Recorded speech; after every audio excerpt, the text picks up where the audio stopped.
আজকে স্পেশাল একটা পাস্তা রান্না করব। এত মজার যা বলার বাহিরে। আপনারা একবার খেলে বারবার খেতে চাইবেন। পাস্তাটা কিভাবে রান্না করব সেটাই আজকে আপনাদেরকে শেয়ার করব। ভিডিওটা শেষ পর্যন্ত দেখতে থাকেন। আশা করি ভিডিওটা আপনাদের কাছে অনেক অনেক ভালো লাগবে। হ্যালো ভিউয়ার্স, আসসালামু আলাইকুম। সবাই কেমন আছেন? আশা করি সবাই ভালো আছেন। সো আলহামদুলিল্লাহ, আমিও ভালো আছি। দর্শক বন্ধুরা, এখানে আমি নিয়েছি ভাইরাল মিনি কুকার এবং পাস্তা এবং চিজ পপস। পাস্তায় কিন্তু আজকে আমি চিজ পপস দেব। দর্শক বন্ধুরা, এখন আমি প্যানের ভিতর পাস্তাটা সিদ্ধ দিয়ে দিব। দর্শক বন্ধুরা, এই ভাইরাল মিনি কুকারে রান্না করতে এত সুবিধাজনক এবং এত ভালো লাগে যা বলার বাইরে। আপনারা চাইলেও এরকম একটা ভাইরাল মিনি কুকার কিনে নিতে পারেন। দর্শক বন্ধুরা, দেখেন এখানে আমি পাস্তাটা কিন্তু সিদ্ধ দিয়ে দিয়েছি। এখন পাস্তাটা সুন্দর করে সিদ্ধ করে নিব। দর্শক বন্ধুরা, দেখেন পাস্তাটা কিন্তু সিদ্ধ হয়ে আসছে। দেখেন কত সুন্দরভাবে এখানে পাস্তাটা সিদ্ধ হচ্ছে। দর্শক বন্ধুরা, এখন আমি চেক করে দেখব পাস্তাটা কি সিদ্ধ হয়েছে নাকি। পাস্তাটা কিন্তু সুন্দর করে সিদ্ধ করে নিতে হবে। এখানে পাস্তাটা কিন্তু মাশাআল্লাহ সুন্দরভাবেই সিদ্ধ হয়ে গেছে। দর্শক বন্ধুরা, এখন আমি প্যান থেকে পাস্তাটা নামিয়ে নিব। দর্শক বন্ধু, দেখেন ভাইরাল কুকারের সাথে কিন্তু এই জালিটাও থাকে। এখানে জালিটাতে কিন্তু অনেক কাজ করা যায়। দেখেন এখানে পাস্তা থেকে কিন্তু সুন্দর করে পানিটা ঝরিয়ে নিতে হবে। দর্শক বন্ধু, দেখেন পাস্তার ভিতর যেন একটু পানি না থাকে সেই খেয়ালটা রাখবেন। সুন্দর করে পানিটা ঝরিয়ে নেবেন যাতে পাস্তার ভিতর কোনো পানি না থাকে। দেখেন আমি কত সুন্দর করে পানিটা ঝরিয়ে নিচ্ছি। এখন আমি প্যানে দিয়ে দিব সামান্য পরিমাণ মতন তেল। তেলটা গরম হয়ে আসলে এর ভিতর দিয়ে দিতে হবে পেঁয়াজ মরিচ কুচি। এখানে দিয়ে দিলাম পেঁয়াজ মরিচ কুচি। এখন পেঁয়াজটা সুন্দর করে ভেজে নিতে হবে, বেরেস্তা করে নিতে হবে। ততক্ষণ পেঁয়াজটা ভাজা না হবে, সুন্দর করে ভাজতে হবে। দেখেন কত সুন্দর করে এখানে ভাজাটা হয়ে যাচ্ছে পেঁয়াজটা কিন্তু।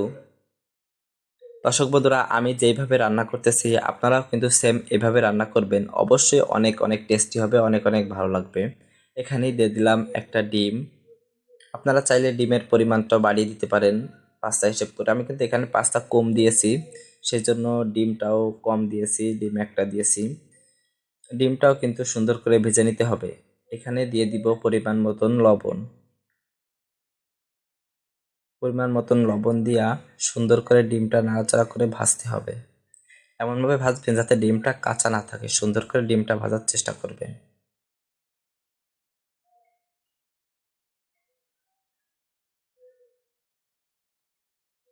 দর্শক বন্ধুরা, দেখেন ডিমটা কিন্তু সুন্দর করে ভাজা হয়ে যাচ্ছে। দর্শক বন্ধুরা, এখন দিয়ে দিব পাস্তার আসল উপকরণ। এটা হচ্ছে চিজ পাস্তা, মানে চিজ চিপস। এটার নাম হচ্ছে পপস নামে চেনেন। এটা কিন্তু যে কোনো মুদিমালের দোকানে পেয়ে যাবেন। আজকে আমি এটা দিয়েই পাস্তা রান্না করব। এটা কিন্তু চিজের কাজ করে। এত মজার হবে যা বলার বাইরে। আপনারা কিন্তু এইভাবেই রান্না করে খাবেন, অবশ্যই ভালো লাগবে। আপনারা যদি রেস্টুরেন্টের স্বাদটা নিতে চান তাহলে অবশ্যই এই চিপসটা দেবেন, অবশ্যই ভালো লাগবে। এখন আমি দিয়ে দিব সামান্য একটু পানি। সামান্য পানি দেওয়ার কারণ হলো সামান্য পানি দিলে পাস্তা চিপসটা একটু গলে যাবে। গলে গেলে এখানে কিন্তু একদম চিজের মতন দেখা যাবে। দর্শক বন্ধুরা, এখন আমি কিছুক্ষণের জন্য এখানে নিয়েছি একটা স্বাদের মশলা এবং পাস্তার মশলা। আপনারা চাইলে এখানে স্বাদের যে কোনো মশলা নিতে পারেন। এখন আমি সুন্দর করে নাড়াচাড়া দিব। দেখেন চিপসটা কিন্তু সুন্দরভাবে গলে আসতেছে। এখানে কিন্তু খুব মজাদার একটি খাবার তৈরি হচ্ছে। এখানে দিয়ে দেবো স্বাদ মতন লবণ। আপনারা যে যতটুকু লবণ খান অবশ্যই ততটুকুই দেওয়ার চেষ্টা করবেন। অবশ্যই লবণটা ঠিক মতন থাকলে পাস্তাটা কিন্তু খেতে মাশাআল্লাহ অনেক অনেক ভালো লাগবে। দর্শক বন্ধুরা, এখন দিয়ে দিব টমেটো সস। টমেটো সসটাও কিন্তু পরিমাণ মতন দিবেন। বেশি দিলে কিন্তু টক হয়ে যাবে, একদম টক হয়ে যাবে, খেতে কিন্তু একদম ভালো লাগবে না। সবসময় চেষ্টা করবেন টমেটো সসটা পরিমাণ মতন দেওয়ার। দর্শক বন্ধুরা, আপনারা কিন্তু দেখতে পারতেছেন এই ভাইরাল মিনি কুকারে রান্না করতে কতটা সুবিধাজনক এবং কতটা ভালো। আপনারা চাইলে এরকম একটা কিনে নিতে পারেন। এটার দামও কিন্তু খুব কম। দর্শক বন্ধুরা, এখন আমি এটা টেস্ট করে দেখবো সবকিছু ঠিক আছে কিনা। আপনারাও টেস্ট করে দেখবেন, তা না হলে কিন্তু ভালো লাগবে না। সবকিছুই মাশাআল্লাহ অনেক অনেক ঠিক আছে, ঠিক মতন দেওয়ার চেষ্টা করেছি। আমি কিন্তু একদম রেস্টুরেন্ট সিস্টেমে রান্না করতেছি। এত মজা যা বলার বাইরে।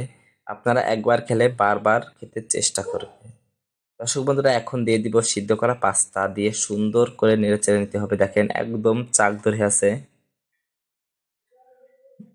দর্শক বন্ধুরা দেখেন, সুন্দর করে দিয়ে এখন সুন্দর করে নাড়তে হবে, ভেঙে দিতে হবে যাতে পাস্তাটা না ভেঙে যায়। পাস্তা দেখেন দর্শক বন্ধুরা কত সুন্দরভাবে হয়েছে। দর্শক বন্ধুরা, এত সুন্দর ঘ্রাণ এবং এত মজাদার যা বলার বাহিরে।